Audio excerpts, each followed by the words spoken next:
I'm starting. Yeah. All right. How's everybody doing today? Fantastic. Doing great. My name is Nic Notion, and I'm here with a bunch of great artists from Detroit. And we're going to talk about being an artist in Detroit. And does everyone want to introduce themselves? My name is Brian Nickson, not like Richard Nixon, like Nickson, from Detroit, Michigan. Been an artist full-time for almost 3 years now, 2.5. Hello, everyone. How you doing? My name is Darius Baber. I'm also a visual artist. I use paint, anything I can express myself with. I'm also kind of sort of educator. I'm always trying to share, knowledge about creating and just expressing myself. I'm Ijania Cortez, artist, born and raised in Detroit, Michigan. Paint primarily. My name is Judy Bowman, and though I'm probably the oldest artist here, I'm still kind of new at it, and I'm enjoying the ride. Yes, my name is Saffell Gardner. I've been an artist most of my life, and did a lot of work, graphics. I teach, I do printmaking, I lecture. So I've been doing a few things. So, and a lot of my work is related to jazz. And how did you guys get started with art?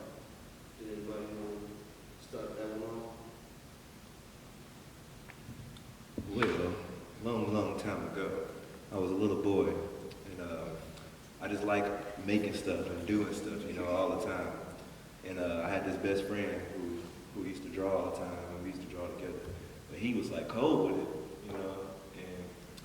and I just wanted to be competitive. So once I realized I could get better at it, it just kind of empowered me, just like something that I wanted to get better at. And that's kind of what I started. I was 5 years old, I think, or maybe 6. This was drum. Yeah, drum. And then after that, I just kept on going with it. And then really, when I really got into being an artist was in the 11th grade. I had an art teacher who was very serious about cultivating her students and stuff, and I was really into art, so she really pushed me to really explore different ways of creating and exploring different ways of just doing things and trying different things and challenging myself more. So that really was what got me into becoming an artist. So that's why I try to incorporate, sharing what I learned and then sharing, with others into my art also.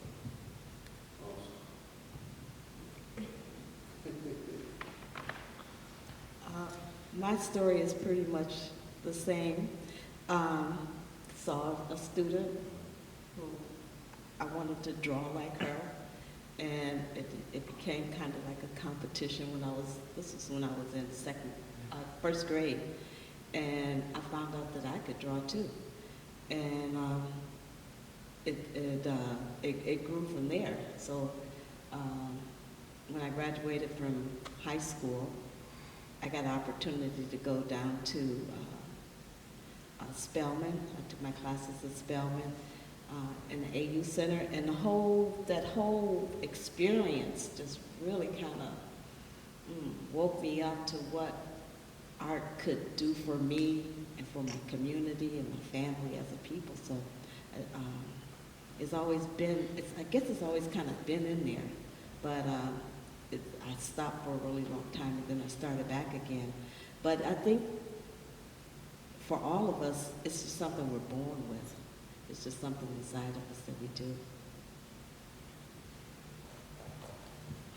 Yeah, I think everybody's born with that spark of creativity, and I think it just needs to be encouraged. And as far as my part, I'm a product of the public school system. Okay, so I did art coming up far back as I can remember. doing drawings, when I was in maybe, second, third grade and on up. And then the public school system had a show every year where they would take the best of all of the schools, and they would have a show at the DIA. So I know I had a piece in the DIA when I was in the 6th grade and when I was in the 10th grade. And so from there, it just went off into, you do what conventional wisdom or conventional knowledge says, okay, you need to go to school. So I went to school for undergrad and grad. So I'm just continuing that, and then I'm continuing, and like most of these artists up here, you learn all the time. You're reading, you're educating yourself, you're traveling, and you see a lot more than the average person sees. A lot of times you see more than the average person sees in a lifetime. So a lot of times you try to, educate, just like Darius was saying, you try to just share that with people, whether you're teaching or whether you're just sharing it in conversation. So that's, that's my part of being an artist, is just, that's my whole person, is being an artist. Now, between when you were in 6th grade and 10th grade, was there anybody that pushed you, that made you feel like this could be a real thing, or was it more so just for fun, killing time? Well, mostly it was just something that I just did, that I loved to do, that was in me, and my parents never discouraged me. We lived in a flat, two-family flat. We lived on the first floor, and as I can remember, most of my school days, I had either a drawing table or easel in the front room of the house. They never said, move your easel out of here or go somewhere. It was always in the front room. The company came over, whatever. So they encouraged me, and then I believe I started out of high school. I started out in engineering because I had these big plans to be like an engineer, well, architect, and I just couldn't deal with the engineering part of it because it was like really, really boring.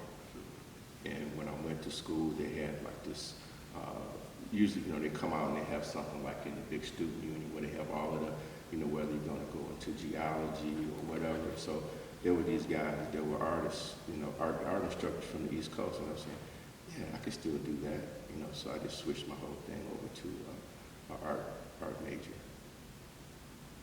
So that's mostly what encouraged me, and then being around more and more artists.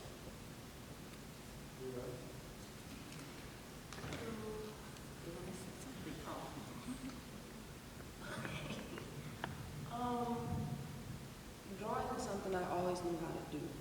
I didn't know, I don't remember a time where I didn't know how to do artsy things. So when I was at an early age, I didn't really take too much stock into it. I didn't care about it at all. Like throughout high school, I'd be friends with everybody. I'd be friends with the art kids. They'd be reading drawings. I would draw them at the table. So it's like an ongoing thing, like competition. So I'm like, I'm gonna take art and draw better than you. So I never took any art classes, no nothing like that. And kind of fast forwarded, I just went and got a job, but I felt like thoughts about paintings and things like that began to just kind of knock in my head a lot. Like it just began to bother me where I was at. Like it's almost like the art started calling to me. Like I couldn't think, I couldn't focus on anything else. And I went to Miami for the first time, and when I saw that, I felt comfortable there, comfortable with the people, the crowd. What did you see as that? I saw the nature of the work and what it could do. I saw that people could be successful with their work, which is something that nobody wants to tell you. They always tell you, like, oh, if you're an artist, you're going to starve. You're not going to, yeah, this person, you're going to be a starving artist. You're not going to, there's no money in art. And like I keep saying, I saw so much money in Miami, I could peel it off. It's just like I'm like, they're crazy. Like people collecting out here, people are, you could make a job out of this. Like they lied to me. So after that, I decided to take my work seriously, the way I knew I could, and begin to dive into it and learn more about everything and just further my education on my own and align myself with people who are artists, and meeting him, meeting everybody up here, and learning, keep on learning. So that's what I'm at. Has anybody else had that similar feeling of like when she went to Miami? Was there anything that like made you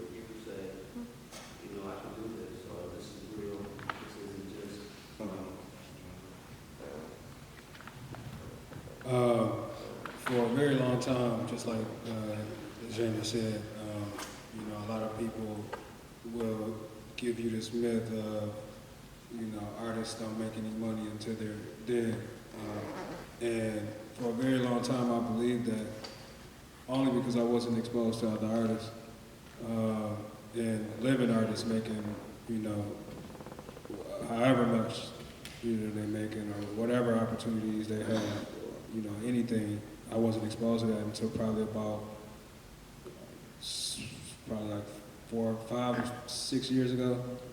You know, I was just seeing stuff on social media of people, and then actually looking them up and seeing, like, and then you see like they actually are living artists, and they're, you know, doing very well, you know. And so it's like, after seeing that and then actually, you know, doing my research and, you know, looking up ways, you know, that's not true at all. You know what I mean? So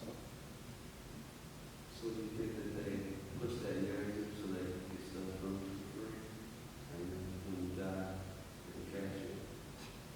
nah, because, you know, it wasn't even that they wanted it. It was just something that somebody is saying that they don't know what to talk about. That's really pretty much. It's like you say something, but you don't have the actual fact or to It's cool prove to say, it. they heard somebody else say it, so. Yeah, yeah. So,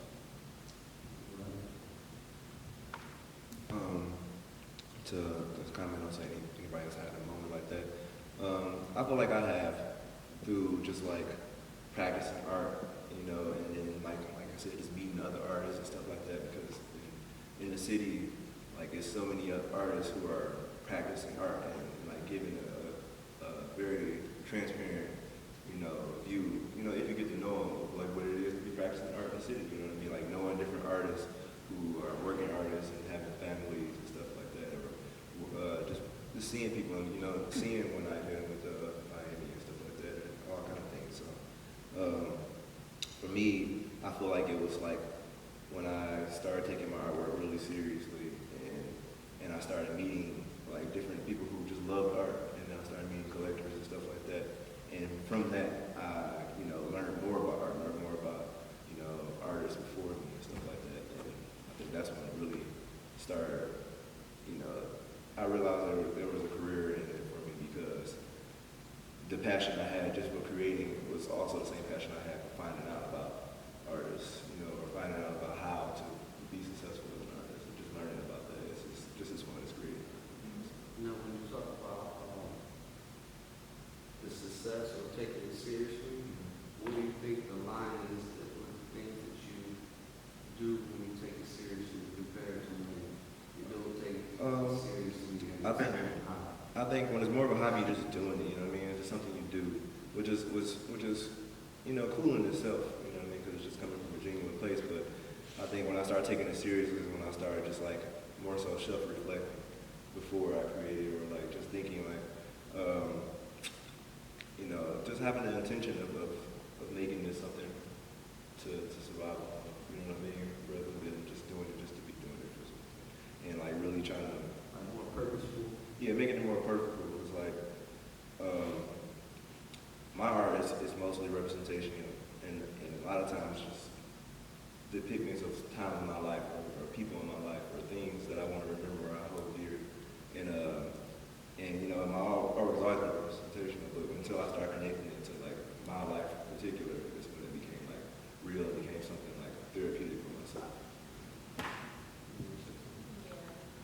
I was saying to that effect, when you said what's the line between taking it serious, I think it's the level of discipline that goes into it. Because when you decide to take it serious as a career, like you have to really latch onto the idea that every moment you spend creating is not always going to be fun or pleasant, and treat it like a job. Like I get up and shower and get dressed like I'm going to work today.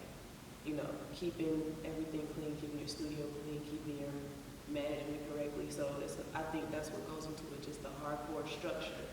You begin to be more structured as an artist. Like I stopped just kind of painting off the cuff and started to think about what what's the next steps to get me to the next level as a painter? You know, do I need to sit up under painters? Everything was dedicated to being a better artist and not just being stagnant. So I think that was. For me, it was, I'm a part of this world, I'm a part of this community, and I want to be remembered. I don't want to come to this earth and just leave and not leave anything behind to be remembered by. You just see so many people who just live life and they die and they're gone and they don't leave anything behind. And I feel like the universe gave me a gift and I need to use this gift to show that I was here and to make things better. And in my art, I try to reflect my community. I try to reflect people around me, and so that I can leave something behind, so other people can say, "Oh, black people have fun," or black people were happy. Sometimes you see artwork, and we look like we got the burden of the world on our backs, and I'm kind of like this artist here. She likes to portray men in a very positive and strong light, and I think that that's so important because black men just get such a bad rap and a negative stereotype, and it's not like that at all. You got the good and bad and ugly and everything. But we are a mighty people. We're a beautiful people. And when I leave here, I want people to know this is how I see it, Well, most of my work is dealing with a lot of abstract thought, dealing with the intellect, and dealing with a lot of color and high key color and a lot of futurist thought, and then it's some of the things that I feel. But mostly I've taken my work seriously for a long time, even though I did have a career as a graphic artist. Well, I did corporate graphics for almost 30 years, and I did a lot of map making. So, and then, but a lot of, pardon?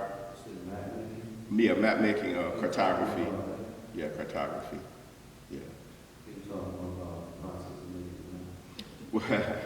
Well, mostly what we did, we just went around to different counties in Michigan, and we did maps as far as when people wanted a county map for traveling.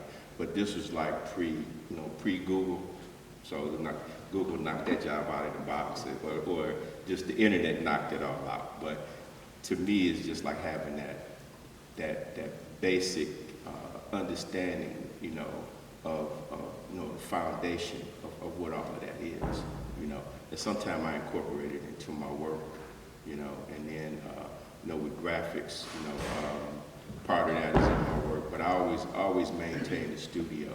I have a map of the different studios I've had around Detroit. So hopefully I hate to say my last studio, but, since I own it, it may be, but I've had like about 16 studios around Detroit. So that might give you an idea of how serious I take my work. Anybody else want to speak on that topic? Or did anybody else have a career or a job before art that like his map job? Did anybody have a job that maybe you can implement it? Maybe it's super random when you implement it into what you do now. So before I started taking art seriously, I worked at least a good 14, 15 other companies. And I feel as though me working these different jobs, even though they had nothing to do with me like drawing or painting, in a sense, I learned a lot from those jobs, just as far as like business structure, and, indirectly, like, I'm working one specific job or particular job. It's not like I'm learning about the company, but in a sense, learning the policy and learning how things are structured. You know, that's the type of discipline you need in order to, you know, run your business as an artist. So, in a sense, you know, I learned from those jobs and I'm applying them, you know, to how I, you know, operate. Same thing too.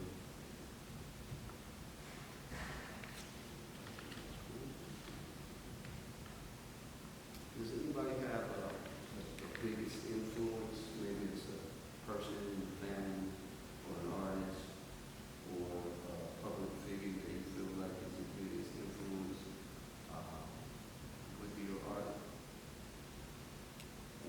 I think music has influenced a lot of my work. And then like artists like Jay-Z, Kanye West, like we can even go with Dipset, like even like just the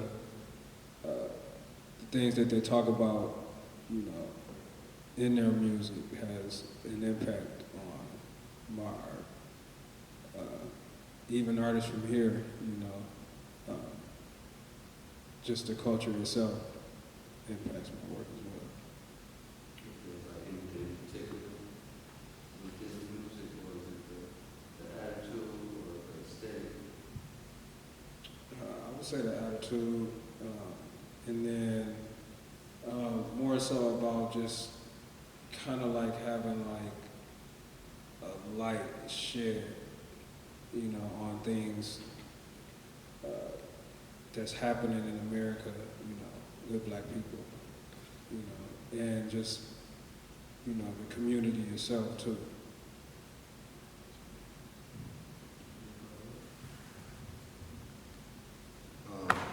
People who inspire me, like, to be an artist aren't always per se like just other artists.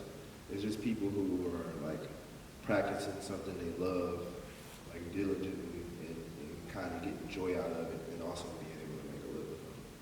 You know, so like it could be people, you know, people who own a restaurant, you know, who's just practicing something that they love and enjoy to do.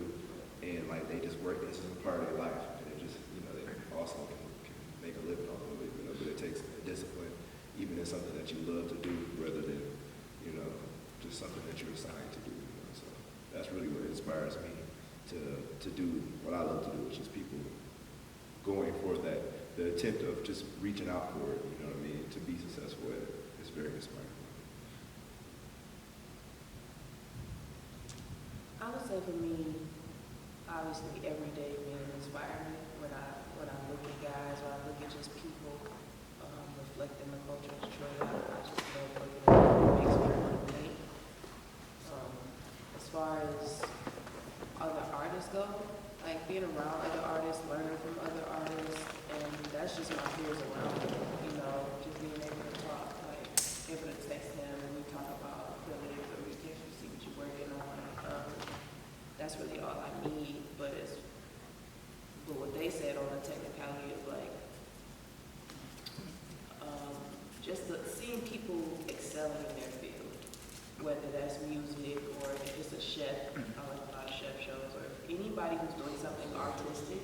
I like chef shows too. Yeah, like I love like chef stuff. I love like 7 Days. I love anybody operating at a very high intensity.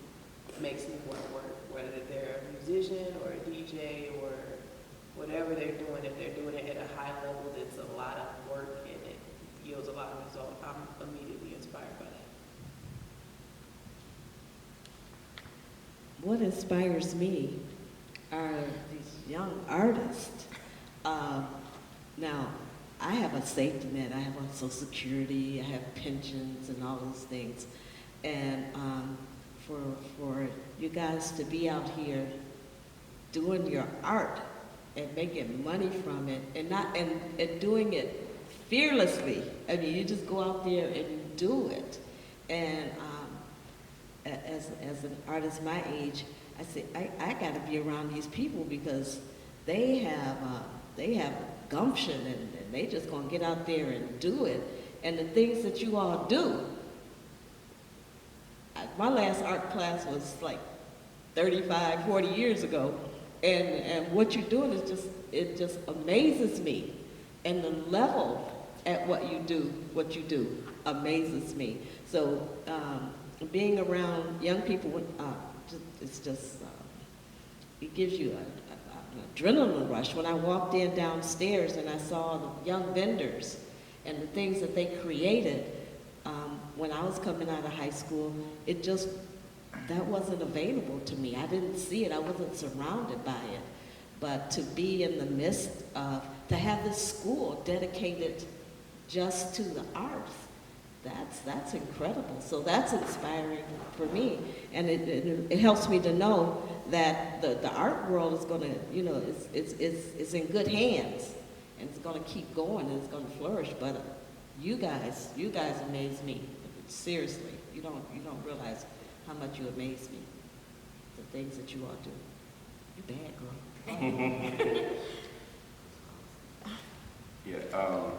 I wanted to say that I've been inspired by a lot of artists. People like Sam Gilliam, Al Loving, Richard Hunt, people like that. People that I've actually talked to, and been able to go to New York several times and work with Bob Blackburn, the Printmakers Workshop, and be around a lot of artists, from New York, and just seeing that, how they work and their process. And over the years, probably over the last 30 years, just in and out of, New York, and then working with other artists, and then just seeing how, like I said, how people work. And I've been noticing that Ijania spoke of like discipline.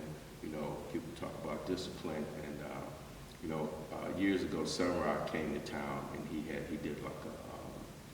did like a residency downtown, where he was there like for like 3 days, doing music and stuff. And then I went to this little after party, and then we were talking to something inside of me, and Samurai plays all of this with like really avant-garde music, space music. So one of my friends said, well, how do you guys, play that music? He said, well, we practice, we have a lot of discipline, so our discipline allows us to be free. So it's just like going to your studio every day. There was an artist, Jack Whitney, who recently passed. He was known for his paintings, and then after he passed, they found a whole bunch of sculptures that he did. And one of his things was, you go to your studio every day, whether you're inspired or not, you go there and you just sweep the floor, and you just stay. And I know earlier, like years, maybe about 20 years ago, I've had, like I said, I've had a bunch of studios. I would like call out my friends when I was on the way to the studio, and then it would end up where we just have a party and no work would get done. But what I realized later on, years later, is that I didn't want to be alone in my studio. So once I realized that in order for me to create, I had to be alone in order to connect with that creative part of my spirit. So the creative part of my spirit, I've noticed a couple of days ago I was in, and I was just sitting in the studio, just shuffling through bills, papers, and stuff. And the next thing you know, I get up and I start walking around. I start picking and stuff and making stuff. And next thing you know, I'm like painting. I'm going back and forth and just working in the studio. So it takes a while to get that everyday stuff out of your brain to get to your creativity, and just get in there and work. And another artist that I was inspired by was Huey Lee Smith, who was a Detroit artist, and he talked about, he was in the studio 8 o'clock every day, 8 to 5, he treated it like a job, 8 to 5 every day, So I think once you start trusting yourself, and you have to kind of get away from the Western pedagogy of how art is taught, and what people that are in charge of these institutions want you to know, and you kind of go off into your own path of your spirit.